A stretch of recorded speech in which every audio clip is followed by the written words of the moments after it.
Laura, I was sitting in a small cafe yesterday, just people watching, and I saw something that happens 1,000 times every day, all over the world.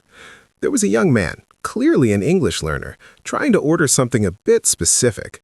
Maybe it was just an extra shot of espresso or a certain type of milk. I could see his face. He knew the words.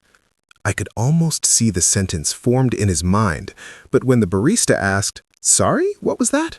the young man he just froze. He mumbled something, shook his head, and just said, "Never mind, a black coffee is fine." James, that just breaks my heart because I've been that person. Not in English, but when I was learning Spanish. It's that moment where your voice feels like it's trapped in your throat. You have the key, the vocabulary, but the door is stuck. You feel like if you speak up, you'll sound funny or people will judge your accent, so you pull back. You make yourself small. Exactly. And that's what we are really talking about today in Lesson 7. We aren't just talking about how to move your tongue or your lips. We're talking about how to stop being invisible. Because when you mumble, when you speak so quietly or so quickly that people can't understand you, you are essentially hiding. You're telling the world, my ideas aren't worth the effort of listening. And we know that's not true. It's so true. I think many of our listeners at English Speech Clarity feel this every single day at work, at school, or even just talking to a neighbor. They think the problem is their grammar. They think, if I only knew more verbs, I'd be confident. But the reality is, you can have a PhD in English grammar, but if you mumble, no one will ever know how brilliant you are. That's a powerful thought, Laura. People don't hear your thoughts, they only hear your delivery. And mumbling is often just a physical reaction to a psychological fear. We're afraid of being wrong, so we try to hide the words by not saying them clearly. It's like trying to walk through a room without touching the floor. It's impossible, and it just makes you look awkward. That's a great analogy. And the irony is, by trying to hide our mistakes, we actually create a bigger problem, a lack of clarity. If you say a word wrong, but you say it clearly, most people will still understand you through context. But if you say it perfectly in your head, but mumble it out loud, communication just dies right there. It really does. I remember a student of mine, a very successful businessman back in his home country. He told me he felt like a child in the US because every time he spoke, people would lean in and say, "What? Excuse me?" He said it felt like he was losing his dignity. That's the deep context of this topic. Clarity isn't just about pronunciation, it's about your identity. It's about being able to stand tall and say, "This is what I think." I think we need to tell our listeners right now, it is okay to be loud. It is okay to take up space with your voice. In many cultures, being soft-spoken is a sign of respect. But in the English-speaking world, especially in places like the US or the UK, clarity is a sign of confidence and respect for the listener's time. Right. If I have to strain my ears to hear you, I'm doing more work. If you speak clearly, you are actually being kind to me. You're making it easy for us to connect. So let's look at why this happens. Why do we mumble? For most of us, it's speed. We feel like if we talk fast, people won't notice our accent. But the opposite is true. The faster you go, the more your words smush together. Smush. I love that word. It's like a car crash of syllables. Everything just piles up and you can't tell where one word ends and another begins. I always tell my students, English is a language of hills and valleys. You need to go up, you need to go down, and you need to take breaks. You can't just drive a flat line at 100 miles per hour. We're going to show everyone how to slow down that car today. We're going to look at the physical why and the mental how. Because once you understand that clarity is a gift you give to others, it stops being scary. It starts being a tool for connection. And I have a very specific physical secret I want to share later. Something I call the 3-finger rule that changed everything for Maria, that student I mentioned before. But before we get to the how-to, James, I think we should address the shame. The shame of, I don't sound like the people on TV. That's a big one. But you know what? The people on TV are paid to be clear, not to be perfect. Even native speakers mumble sometimes. The difference is they don't let it ruin their day. They just repeat it and move on. We need to give our listeners permission to be imperfectly clear. Imperfectly clear. I'm going to write that down. That's our goal for today. Not perfection, but clarity. Because when you are clear, you are heard. And when you are heard, you are finally part of the conversation. We've got a lot to cover in this lesson. We're going to break down the physical movements of your mouth that are probably holding you back right now without you even realizing it. There's one specific muscle, just one, that most learners freeze when they are nervous. And if you can just relax that one muscle, everything changes. Oh, I know which one you're talking about. It's the one that makes you feel like you're speaking through a closed door. I can't wait to dive into that. But James, before we get into the exercises, there's something else we need to mention. Something that happens right before we even open our mouths. All right, Laura. We've talked about the fear and the psychological wall that mumbling creates. But now, I want to get practical. You mentioned something earlier, the three-finger rule. I've seen you use this with students, and it's honestly like watching a light bulb go off in their heads. Can we break that down? It's so simple, it almost feels like a trick, James. One of the biggest reasons people mumble in English is that they don't open their mouths wide enough. In many languages, like Japanese or even some Slavic languages, the mouth stays relatively closed. But English? English is a very vertical language. You need space for the sounds to resonate. Vertical. That's a great way to describe it. It's up and down, not just side to side. Exactly. So here's the three-finger rule for everyone listening. If you take your index, middle, and ring fingers and stack them vertically, that is how wide your mouth should be able to open for certain vowel sounds, like the ah in father or apple. Most learners try to say those words with their teeth almost touching. When the teeth are closed, the sound gets trapped. It hits the back of your teeth and stays inside your mouth. That's what we call mumbling.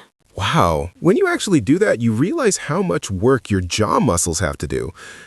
And you mentioned a secret muscle earlier. I'm guessing it's related to this? It is. It's the masseter muscle, the jaw muscle. When we are nervous, we clench our teeth. It's a natural human instinct. We grit our teeth to get through a hard situation.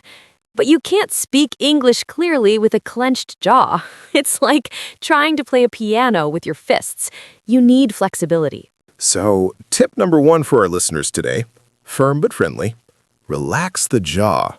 Before you have a conversation, just take 10 seconds to massage your jaw or let it hang loose. Reassuring, if your jaw is free, your words will be free. And once that jaw is open, James, we have to talk about tip number 2, the T and D pop. In the US, especially, we rely on the ends of words to understand the meaning. If you say, I had a bad day, I don't know if you had a bad day, a bat day, or a back day. This is where that consonant crispness comes in. Teaching tone. I always tell my students to imagine there is a tiny candle in front of their mouth. When you say a word ending in T or P, you should see that flame flicker. Cat. Map. Stop.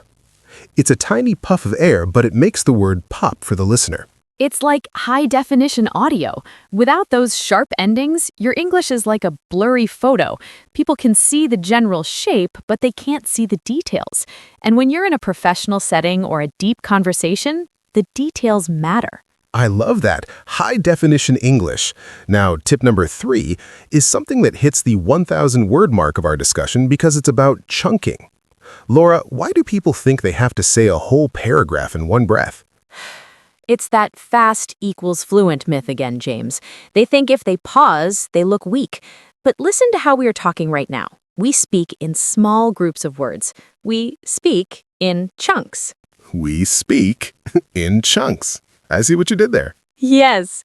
Your brain needs a second to organize the next thought, and the listener's brain needs a second to digest the last thought. If you speak clearly, but you don't chunk, you're still going to overwhelm the person you're talking to. A chunk is usually 3 to 5 words. How are you doing today? I would like a cup of coffee. It gives your speech a natural human rhythm. This rhythm is tip number 4, the syllable stress. Serious tone. English is a stress-timed language. This means we spend more time on the important parts of the word and squish the unimportant parts. If you give every syllable the same weight, like a robot, it's actually harder to understand. Think of the word beautiful. Beau-ti-ful. The first part is long and loud. The rest is short. If you say beautiful, a native speaker's brain will take an extra 2 seconds to realize what word you just used. And in those 2 seconds, they've missed the next 3 words you said. Thoughtful tone. This is the breakthrough moment for so many people. Clarity isn't about pronouncing every single letter, it's about stressing the right letters. It's about being imperfectly clear, as you said. And the final tip for this part, tip number 5, is lip energy. Many learners have lazy lips. Their lips don't move much, so the sounds B, P, M, and W all sound the same. For W, you really have to round your lips. What? Where? Why? If your lips are lazy, where sounds like air. I've noticed that, especially with the V and W sounds. People say very, but their lips look like they're saying wary. It's such a small physical change, but it removes 50% of the confusion for the person listening to you. It's all about being intentional. When you speak, you are performing, not in a fake way, but in a way that says, I care about being understood. So we have relax the jaw, pop the consonants, chunk your phrases, stress the syllables, and use your lip energy. That sounds like a lot, but when you put it together, it just sounds like a clear human being. It really does. But James, there's a trap here. A lot of people will hear these tips and think, okay, I'll do this for 5 minutes and then I'll be perfect. But what happens when the pressure is on? What happens when you're in an actual interview or a date and you start to lose that clarity again? That's the cliffhanger, isn't it? Because even with all the techniques in the world, there is one mental switch you have to flip to make sure these habits stay with you when you're nervous. And it's something most teachers never talk about. Oh, I know exactly what you're talking about. It's the difference between knowing English and owning English. Exactly. And in part 3, we're going to show you how to own it so that your clarity never disappears, even when your heart is racing. All right, Laura, we've reached the most important part of our talk today. We've given our listeners the tools, the open jaw, the crisp consonants, the chunking. But there is a mental switch we promised to talk about. Because let's be honest, you can know all the rules, but when you're standing in front of a boss or a group of native speakers, your brain often goes, forget the rules, just survive. The survival mode. It's so real, James. Your heart starts pounding, your throat tightens up, and all those beautiful vowel stretches we practiced just disappear. This is where most learners give up. They think, I guess I just can't do it under pressure. But the mental switch is this. You have to stop apologizing for your existence. Wow, that's deep. Stop apologizing for your existence. Tell me more about that. Well, think about why we mumble. We mumble because subconsciously we're saying, I'm sorry my English isn't perfect, so I'll just say this quietly so you don't notice. But when you flip that switch, you realize that your job isn't to be a perfect grammar machine, it's to be a clear communicator. You switch your focus from how do I look to how can I help you understand me? That is a massive shift. It takes the pressure off you and puts the focus on the message. I remember that student Maria we talked about. When she finally had her breakthrough moment, it wasn't because her accent suddenly became American. It was because she decided that her ideas were more important than her fear of a misplaced T. Exactly. Maria told me that before her big presentation, she stood in the hallway and did a power pose. She literally opened her arms wide, took a deep breath, and told herself, I am going to speak slowly and clearly because what I have to say matters. And James, when she walked into that room, she didn't just speak English, she owned English. And that's the emotional climax we want for every one of our listeners. That moment where you realize my voice is a tool and I am allowed to use it. It's an amazing feeling when someone looks at you and says, that's a great point, instead of, what did you say? It changes your life. It really does. So, for everyone listening, here is the real-life application. Don't wait for a big presentation to practice this. Tomorrow, when you go to the grocery store or call a friend, pick one focus word. Maybe it's a word you usually mumble. Say it with that vertical mouth opening we talked about. Say it with a clear ending. I love that. Just one word. It's like a tiny victory. And then the next day, pick 2 words. You are building a new identity, one clear word at a time. And remember our no shame zone. If you forget to pop your consonants or you start rushing again, it's okay. Just stop, take a breath, and reset. Even us, James. We've been talking for a long time today, and I bet if we listened back, we'd find moments where we weren't 100% clear. And that's fine. Human speech is imperfect, but the effort to be clear is what people appreciate. So, to summarize our Lesson 7 journey, we started by understanding that mumbling is just a wall we build out of fear. We learned to relax the jaw, pop our endings, and use the 3-finger rule to create space. We learned that pausing is a gift to the listener. And finally, we learned to flip that mental switch and own our voice. It's been a powerful lesson.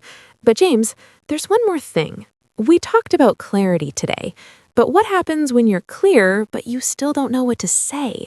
What happens when your mind goes totally blank, even if your jaw's relaxed? Ah, the brain freeze. That is a whole different beast, isn't it? And actually, that is exactly what we are going to tackle in Lesson 8. Intriguing. Really? You have a secret for the brain freeze too? I do. It involves a technique used by some of the best improvisational actors in the world. It's a way to keep your speech flowing even when your mind is empty. But we've given our friends enough to practice for today. You're leaving us in a cliffhanger, James. But you're right. Practice Lesson 7 first. Master your clarity. Relax that jaw. And then, when you're ready to never freeze up again, we'll be waiting for you in Lesson 8. Record your 30-second challenge today. Listen to your progress. We are so proud of you for being here and for choosing to be heard. Keep speaking, keep growing, and keep being clear. Happy to see you next time. See you in Lesson 8.